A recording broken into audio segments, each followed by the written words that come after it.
to Flory Models, I'm Philip Flory. Review time. Okay, this is the Revell 172nd Gannet T5. Now, we have seen this before. It is a rebox, or probably has a new screw or something in it. Still sealed, never looked in this one. I have built the earlier version of this. Now, that was the Mark 1/4 that came out. This is the trainer version T5, so it has a few little differences.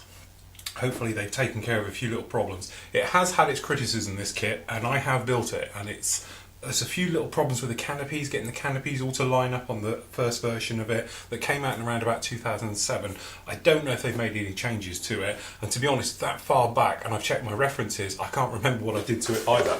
So, usual thing, horrible flat boxes, okay, which means you can't sort of use it for keeping hold of it as you're building. Pull this out, and this will bring back all the memories. Okay, so if we look through the instructions first, as you can see down here, we've got the usual blurb and things. Okay, so we've got the tree call out for it, which looks like, as you see, they've taken away a few parts. I can't remember what will be the new one. I'm assuming it'll be this little sprue just down here, because it will have a trainer instrument panel instead of having the ordnance officer behind. So that should be really the only difference. Now, going through, as I say, it's two things you have to remember. One, nose weight. You will need nose weight into this, otherwise you're going to have a tail sitter, and you need to sort of get quite a bit in there. It's saying 30 grams. The trouble with 30 grams is where to put 30 grams, because there isn't a lot of room in there. So just be a little bit careful. Couple of ways you can do this one is either sheet lead, like I tend to do it, or you can fill it up with very small lead shot and just fill a complete area, usually as far up the nose. But I do remember I was even sticking it in the spinner cone last time to try and stop it being a tail sitter. Anyway, so we've got the cockpit system going in there. It's pretty much standard to the last one. We've got decals for the harnesses, not the best in the world, but at this scale it's quite acceptable. Okay, and it goes through, and that's where we were saying it's slightly different, because you have the cockpit at the top here. You end up with two identical instrument panels, obviously one for the pilot, one for the instructor behind. Okay, then obviously you've got the navigator sits at the back of the aircraft. Going right the way in, I'm not about gluing the tail, which is as it was last time. You can do this gear up, gear down, quite a nice touch, and it all goes through, as we can imagine. Then we've got the front of it going on in there. The wheel wells, the ailerons are separate, so you can have them movable, which is a nice touch, as is the control surfaces down the rear with the rudder. It's a shame it doesn't have the wings fold up. It's extremely complex on this one. If you've ever seen it do it, it's quite it's a sight to be seen to see a Gannet fold up, because not only does it bolt upwards, that the inner wings come in as well. It's a very complicated setup, but it would be nice if they had a kit that had done it. So, separately moulded flaps that go onto the bottom. Because of its nature, the way it folds up, you'll notice they're all in different parts. We've got the exhausts going on there. We have the bomb bay, which will go on the bottom, and then we've got the nose wheel well going down at the bottom, and everything else like that. The bomb bay is one of the big things. It's missing all the ordnance. You don't get anything in it. And I know this is the trainer one, so you don't, but if I remember rightly, you didn't in the last version either, with the Mark 1/4. The gear, obviously up or down. It's quite small, quite fiddly to do. Okay, then these canopies, and this is where it fell apart for me last time, because the canopies didn't fit at all well, and I ended up having to basically cut all the little bits and pieces off and get them to sit in there as best I could in the open position and do it that way. It took a lot of modifying to get them in. It wasn't as straight as, if I remember rightly, doing the trumpeter version, because I've done a version in 72nd of theirs as well and had no problem with the canopies whatsoever.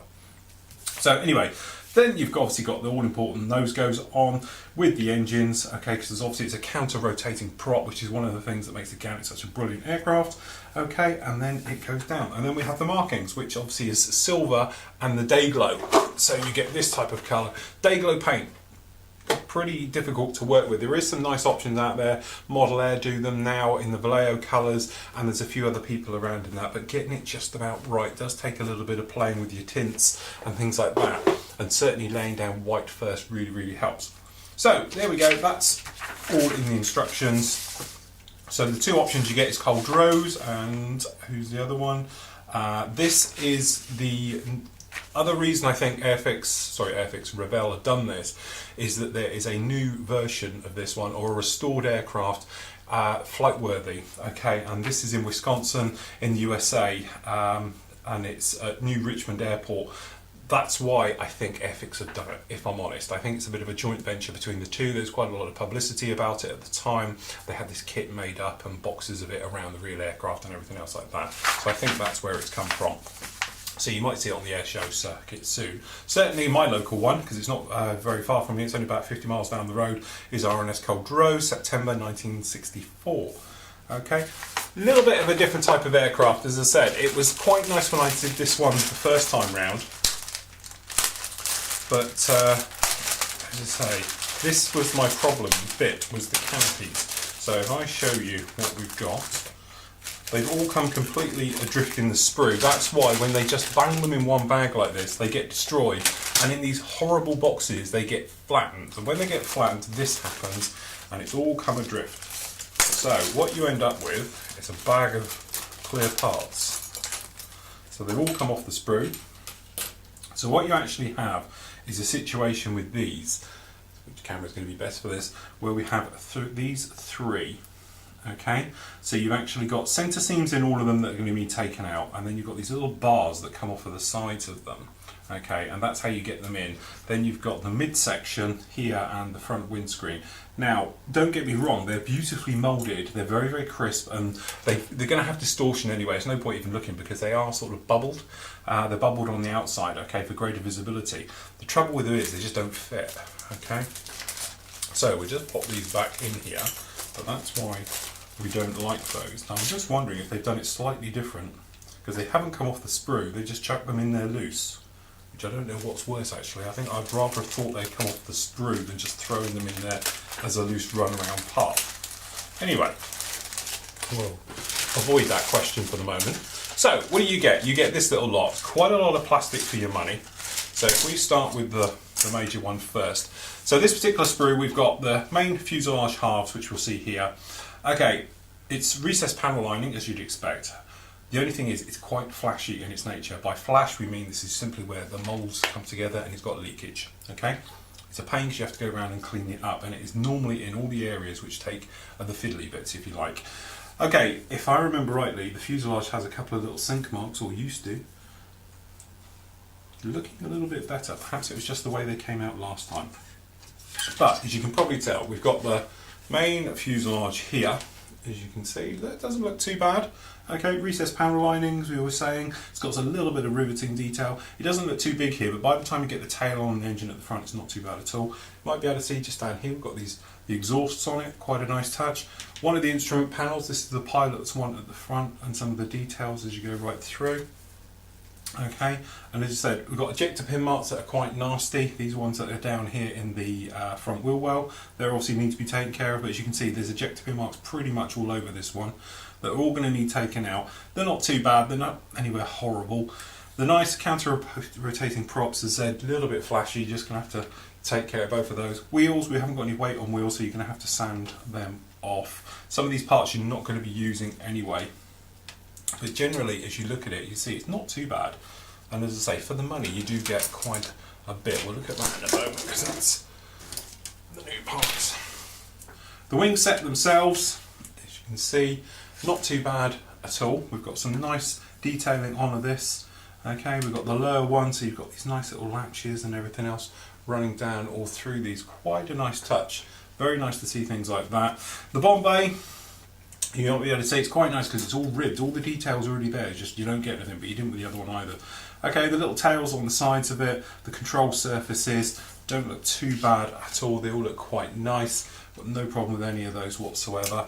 And then down on the inside, the only trouble you do have is that in here, I don't know how well the camera will see it, we have got ejector pin marks that are in there, and by their nature, because they're in these little housings here, they are a nightmare to get rid of. To the point where sometimes you do have to ask yourself, is it really worth it? Is anyone going to see it?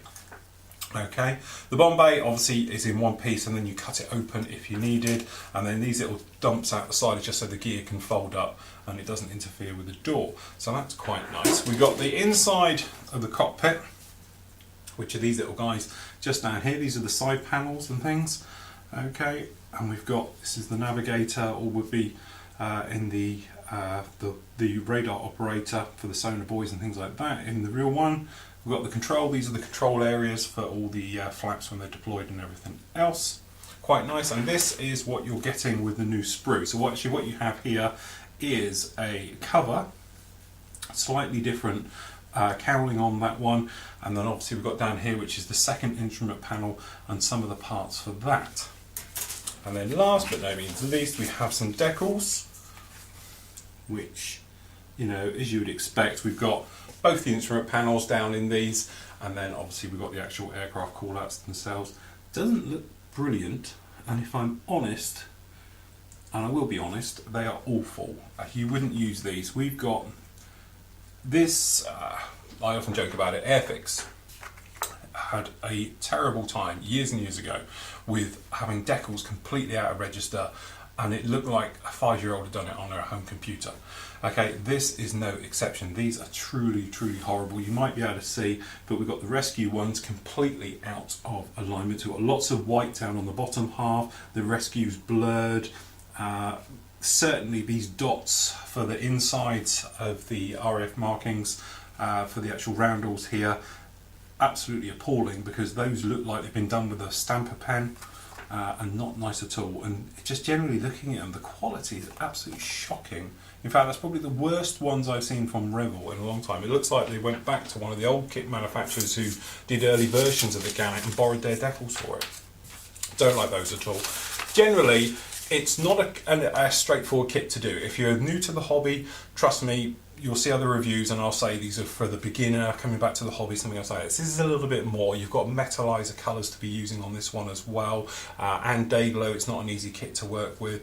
The glassware doesn't fit, so it's not a straightforward go out, and I recommend everyone to buy this one because it isn't going to be an easy aircraft to do. That said, if you want a Cold War era trainer, or you can look at and obviously find the original version of this and things like that, it's a great looking aircraft. Counter-rotating props, absolutely fantastic on this thing, and certainly if somebody did a fold-up version for it, it would look absolutely stunning, and I think in larger scales it would have so much presence as well. This is one of those aircraft you could do in a 132, and I think everybody would buy it just because it's a little bit different, and you can fold the wings up and it looks fantastic with it. As I say, not a kit for everybody, but if you're into Cold War props, turbo props, things like that, counter-rotating ones, this is the kit for you.